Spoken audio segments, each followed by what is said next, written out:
What's going on, guys? This is another edition of Famously Unfamous. I am that man Channing, and we are so happy to have Faith and Leo Jean-Louis. As you know, they've just been knocking out debt left and right. Some of you guys may have seen them on certain social media sites. They are the couple who actually paid off $100,000 debt in 12 months. What? That is crazy. So, welcome to the show, Faith and Leo. Thank you. Happy to be here. Yeah, we're excited. Absolutely. So let's get right into this. So what inspired you guys to go ahead and say, you know what, first things first. Well, let me backtrack. You guys are married. Yes. How long have you been married? Almost 11 months. Yep. So you guys have been working on this since a little bit before you got married. Yeah. It started with me paying off my credit cards from the wedding expenses. Okay. So that's where it all started in May of last year as we were preparing for our June wedding. So how did this start? As far as, was it an idea? Was it just, this is something people talk about, never really do or attack as aggressively as you had vision? Or did it start off in a manner like, this is the plan? Or was it just from that experience, you were like, this feels kind of good, let's keep going? So I think a part of it was when we were talking about the purpose and the vision of our marriage, we knew that we wanted to be a family that gave generously to others. And when we were thinking about how we were going to do that, we realized that a big part that was stopping us from giving to others was our debt, because our monthly payments were going up. There was no way that we were going to be able to give and to have the life like we wanted to with our debt. And so from there, we started to learn more about finances, read more about it, and decided that we needed to get rid of all of the student loans. Yeah, and funny thing is that when we did our premarital counseling, right, with our pastors, they did, I think, 4 or 5 sessions with us, and one of the topics was, like, what has God called you to do together? Right. So that forced us to have the conversation even more because we knew we'd have to report back to our pastors with an answer. So we had that conversation in preparation for our premarital counseling session. That's what we came up with. And that was one of the biggest barriers to us living out the vision was our student loans. So. Okay. So what I'm learning from that is essentially something that we all struggle with. Lord knows student loans, when people break out of it, just Lord, just take me now. You can take me before I pay off the student loans. Something got it. Yeah. When you say that is a daunting thing, especially from the standpoint, and you guys know, I have friends, you guys have friends, sure, they went to school for X amount of years, and they're doing nothing with the degree that they left school with, and they've been upset ever since because you still have to pay back for the student loan. Yep. So when you say you're going to attack it, it's kind of like, for some people and some schools of thought, they're saying, I'm just delaying it because, I don't even want to think about it because I don't even know why I even did it. So, which is not responsible. You can put me in that category because it's not responsible to not attend to them as you should. Yeah. You guys have gone above and beyond with this. So, when you say I paid off $100,000 in debt, and all of that is student loans. Most of it is student loans. So our breakdown is we had about 9,400 in credit cards over the months leading to our wedding and the month after. So from May, June, and July, we had $9,400 in credit cards from the wedding expenses. 5,300 was an HVAC system that I had to get for my home. So our HVAC broke, so I had to get a new system. It was $5,300 by the time we got married and started attacking our debt. And then the rest of it, so about $196 was student loans. And that comes from, our 4 degrees. Faith went to private school, so that's why it's so much. But speaking of, how daunting paying off student loans is, because when you look at $196 valid. But whenever someone goes and applies for a loan, whether it be student loans, whether it be a car loan, you sit down with your loan officer or mortgage, whatever it may be, and you sign a promissory note. Your promissory note is your word saying that you vow to pay this debt back because you're borrowing it. You are taking out a loan that you couldn't afford at the time to obtain something that you wanted or needed, right? So you signed that off and you gave your word. So it's unfathomable to us that we would not pay back what we decided in our own, right mind to take out. Right. So that was never an option for us. Never, ever, ever an option. One way or the other, it had to get paid off. That's a word right there. The word. Listen, pay back your student loans. Pay back what you owe, knowing that when you took it out, you had the promise to pay back. Yeah. But let's really get into this. So let's touch on your upbringing for this bit. Little disclaimer, I know these two individuals. I've known them for a while. And we attend the same church, things like that. So I actually went to their wedding, their wife. So we're really good.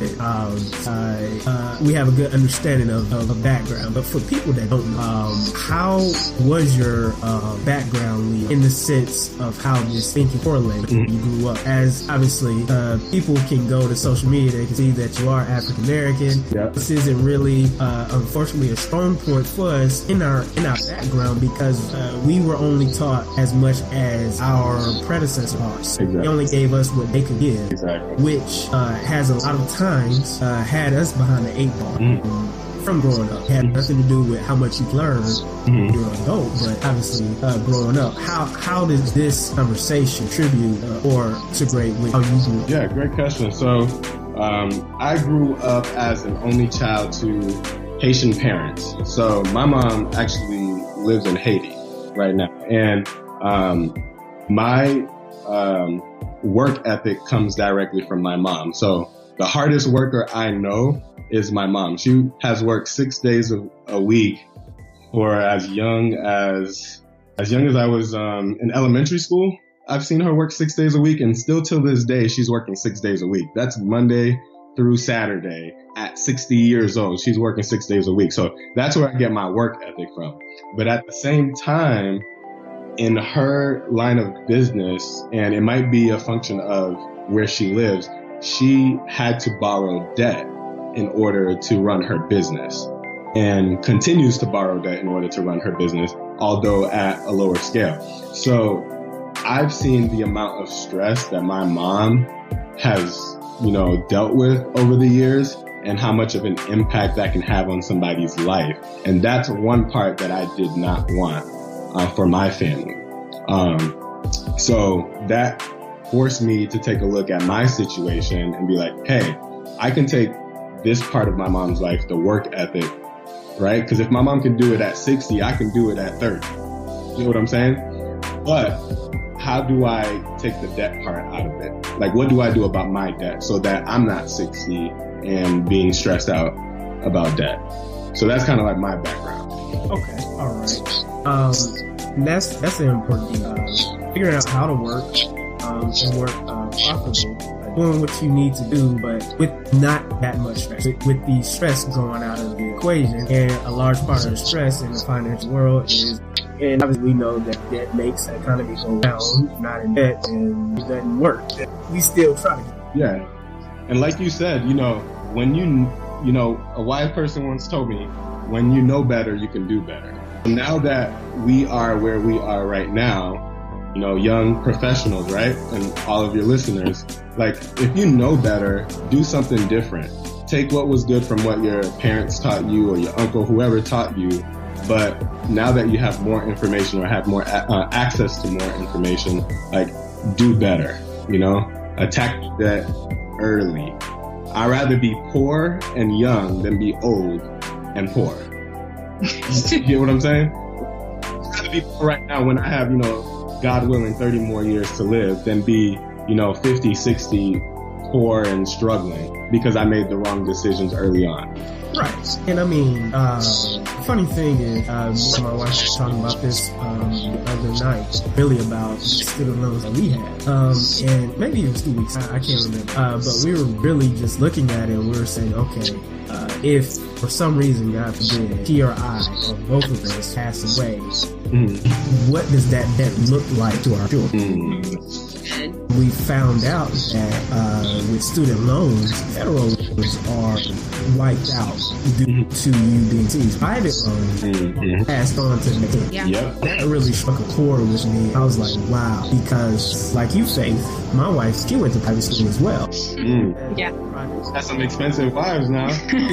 You know what, brother?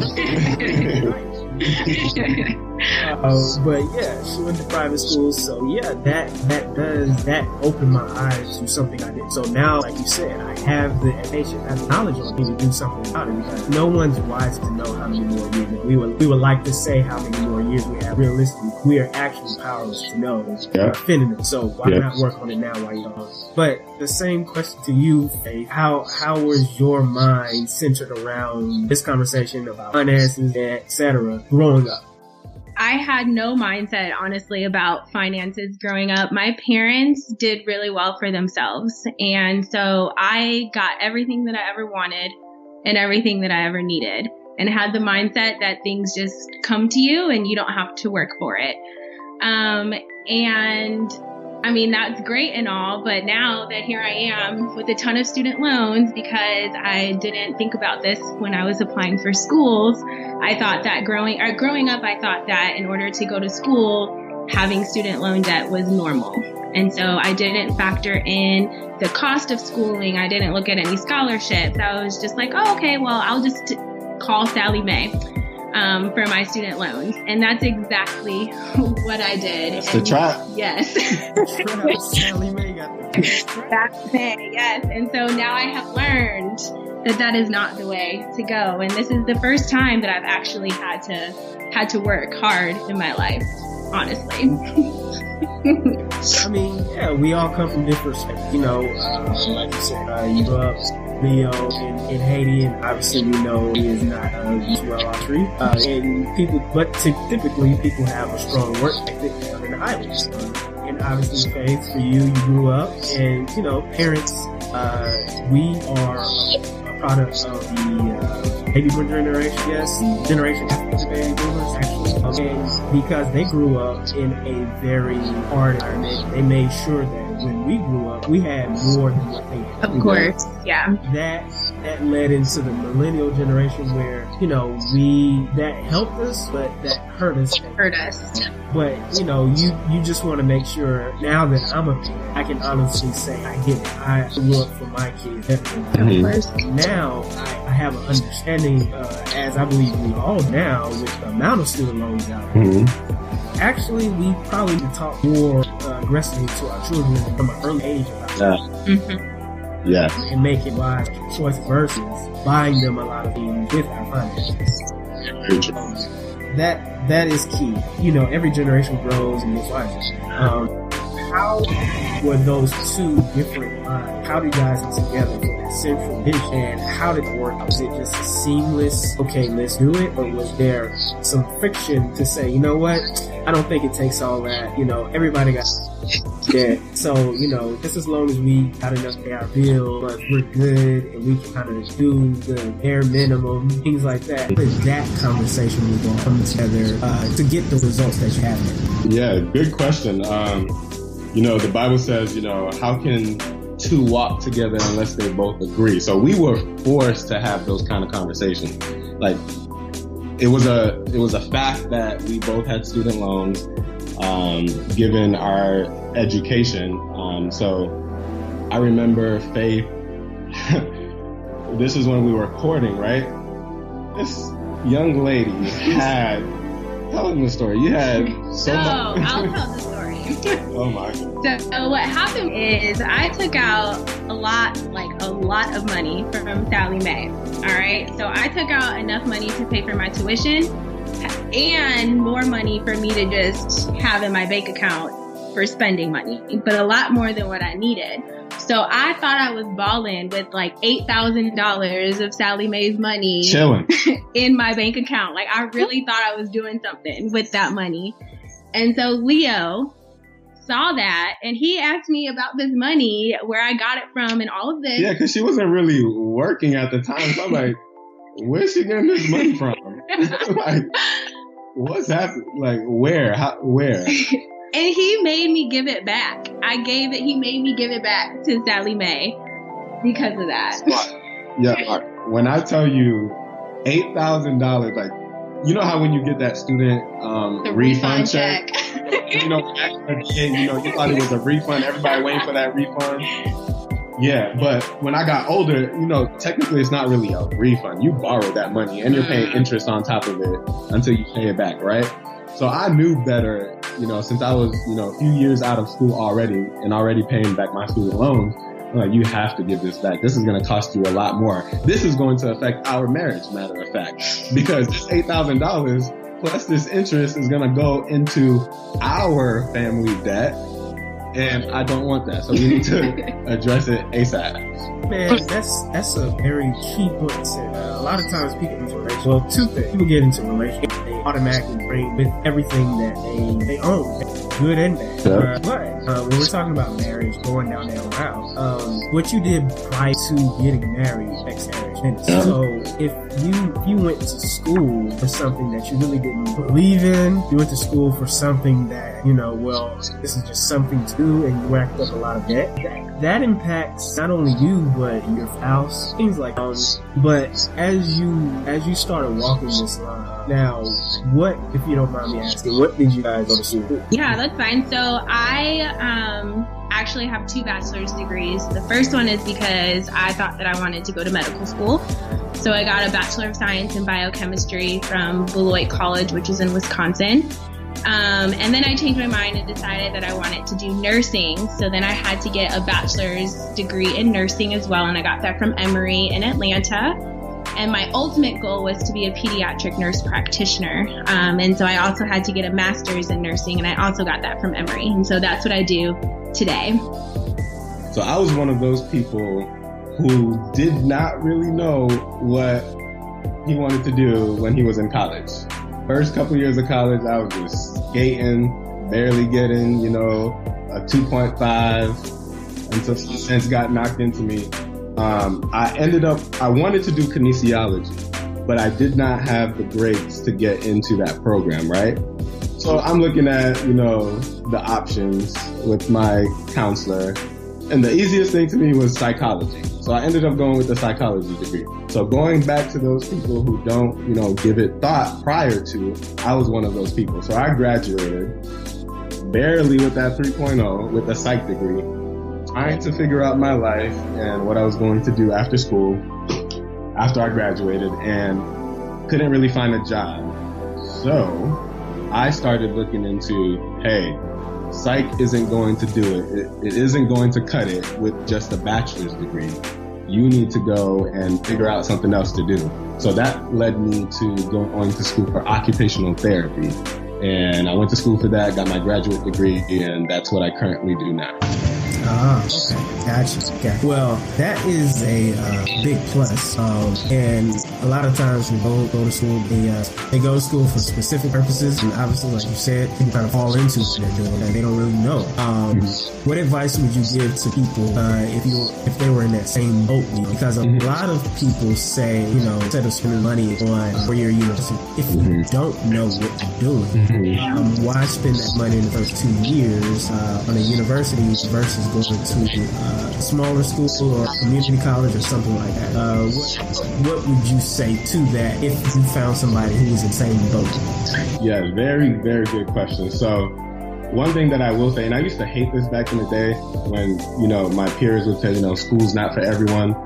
Now that I'm older, I don't think school is necessarily for everyone. You don't have to go to school or get a graduate degree at least, or a college degree in order to be successful.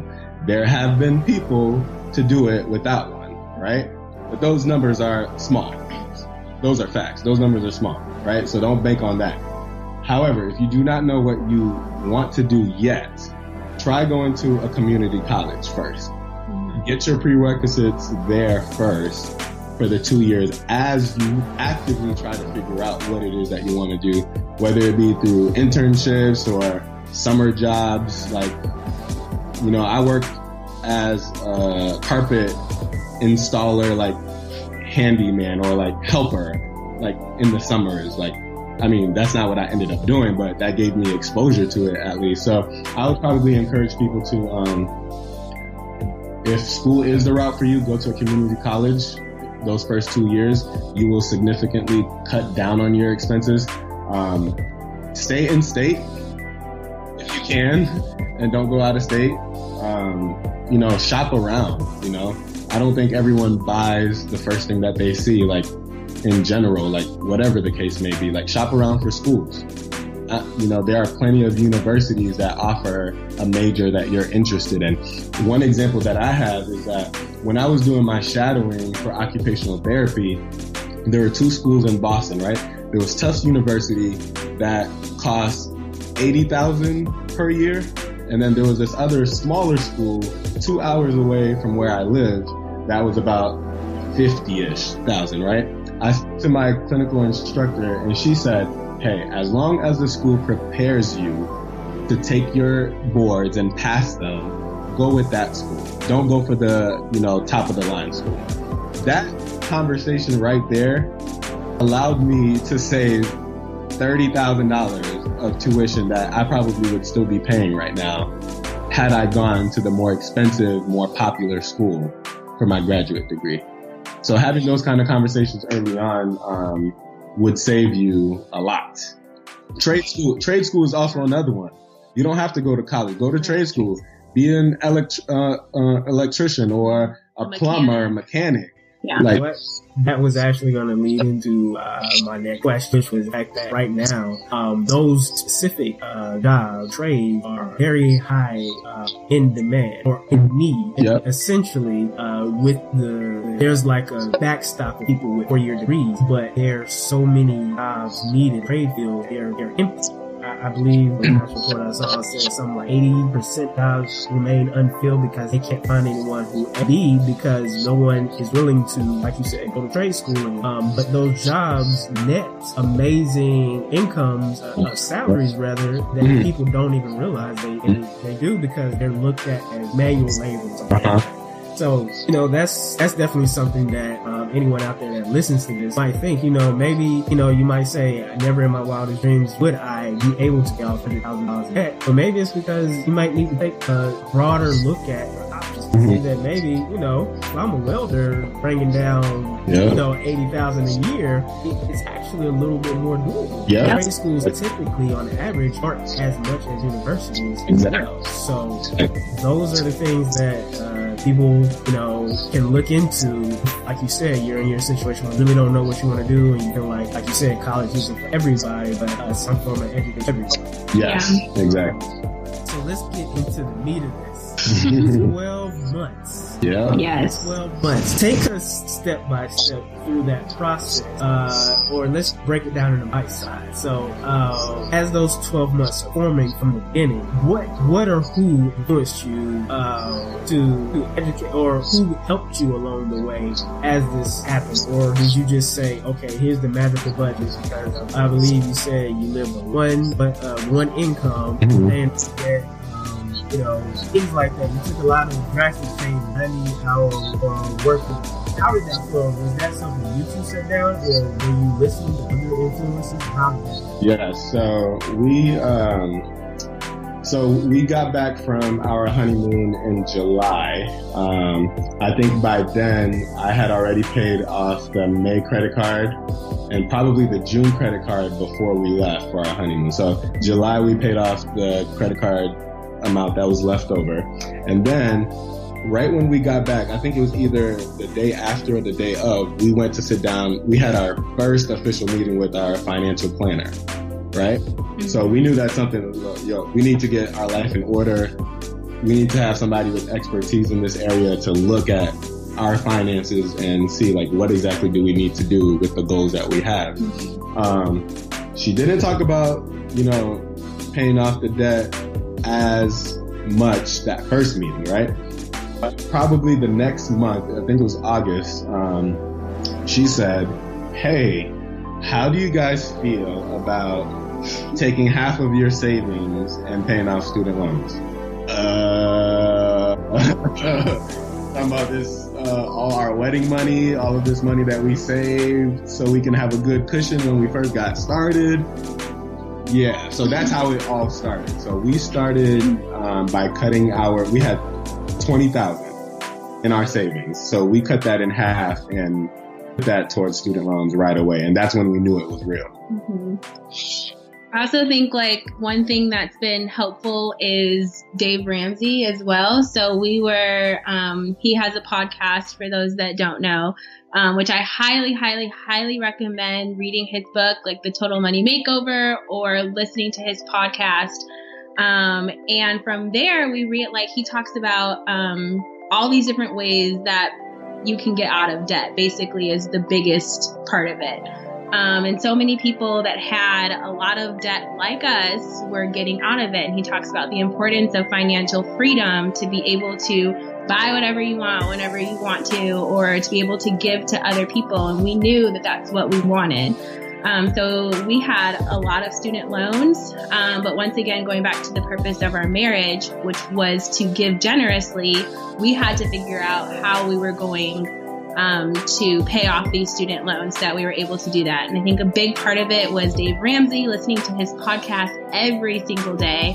And then also our budget, which we use the Every Dollar app, which I recommend for that as well. Yeah, so we track down every single expense that we make.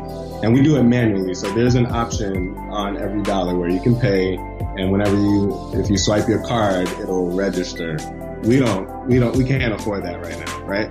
So we have the basic app. We have the basic app. We use the manual one where once you go to the gas station and you spend $35 on gas, you go in there and you write $35 on this day, right? And the purpose behind the budget is to show you where your money is going. So, a lot of people think about budget and they're like, I don't know, I already know where my money is going and what I'm doing with my money. I don't need a budget. But if you sit down and you go over your bank statements, or if you're at the end of the month and you don't know what happened to all of the money that you worked 40 hours a week for, where that went, you need to sit down and look at where you're swiping your card, right? So the budget allowed for us to, one, prioritize what we wanted to spend our money on, and two, know where our money is going before it even comes in our pocket. That way we're not left at the end of the month trying to figure out where it all went. So budgeting was a big part for us in prioritizing what we spent our money on. So living below our means was part of establishing a budget. So how do we do that? How do we live below our means? So, well, what are some of the things that we do? Some of the things that we did to live below our means was Leo still has the iPhone 5. First of all. Yes, I have the iPhone. I have the 5S. Okay, whatever. He has something. Although they don't make this phone anymore, Apple discontinued this. I have had this phone since fall of 2013, right? I keep it simple. If I can text, I can call, I can look at my emails, I'm good. I'm on a family plan, right, with a bunch of my cousins, right? I pay $22 a month for my phone. 22. That's less than $300 a year. So that's one of the big things that we do to cut down our expenses. Right? We also don't have any car payments as well. We don't have cable, which is another thing. So we use our Fire Stick. We also have an antenna to pick up random channels so that we could watch. A lot of people, well, even myself included, before I got married, was really big on eating out. So before we got married, I used to eat out every day for lunch and for dinner. But we found that to cut down tremendously on our expenses is packing lunches, to cook our home meals. I have a budget for my restaurants that I cannot go over at all. So I have to kind of prioritize, what I want versus what we need. We carpool to work as well. So we both work South Atlanta. So we carpool to work. as well. What else do we do? I think those are the major things that we do to cut down on our expenses. But as far as budgeting goes, I always felt like we didn't have any money because I felt like every single time we get a paycheck, I didn't know what happened to the money. It just disappeared. So now with the budget allows me to physically see every single month what we're putting our money towards. And honestly, as we kept doing the budget, I felt very secure in our budget. And I actually feel like we do have a lot of money now because I get to see where it's going, and any extra money that we had went straight towards our student loans. Yep. Which is how we were able to pay off that much money. Listen, that's so practical, so simple. Anyone can do it. Yes. Yes. But everything that you just stated was simply symptoms, in my opinion, simply symptoms of this. So those things can't happen until you change your mindset, discipline enough to actually implement it. This discipline comes, then you have to have follow through. Exactly. So one of the questions that I like to ask is, are you thinking about how much your debt is costing you? Right? So if you go out and take a car loan, or you go out and take a student loan, go out and take a mortgage, are you looking at, over the lifetime of this loan, how much it's costing you, right? So one of the things that you want to look at is a amortization schedule, right? So you're looking at your monthly payments, you're looking at, your interest rate, and you're looking at over the life of this loan, whether it be 10 years, 15 years, 20, how much is this loan going to cost you by the time you finish paying it off? And are you okay with that, right? So if I bought something from you, Channing, or if you bought something from me, right? And I told you, hey, don't worry about it. I'll charge you 5% interest. Say you bought this MacBook from me, right? $1,200. I'll charge you 5% for it, over 15 years. And you're like, cool, $75, I can do that. But at the end of, your term with me, are you okay with paying way more than $1,200? Yeah, are you okay with paying $2,400 now? Just because, you were able to pay $75 in the meantime, and $75 wasn't hurting your pocket? Like, are you okay with that? But it cost $1,200. Your Mac didn't increase in value over that time, right? You literally just saying how yeah. Exactly. Ultimately, like, you want that new iPhone X, $1,000, but we'll allow you to pay $25, $30 this point in time until you're ready to upgrade on top of your monthly bill. And then speaking of this, right, I'll give you a real life example of what our student loans were costing us. So for mine in particular, right? That concludes this edition of Famously Unfamous. I'm your boy, That Man Channing. Tune in next week where we have part 2 of this 2-part series with Faith and Leo Jean-Louis on overcoming debt. God bless.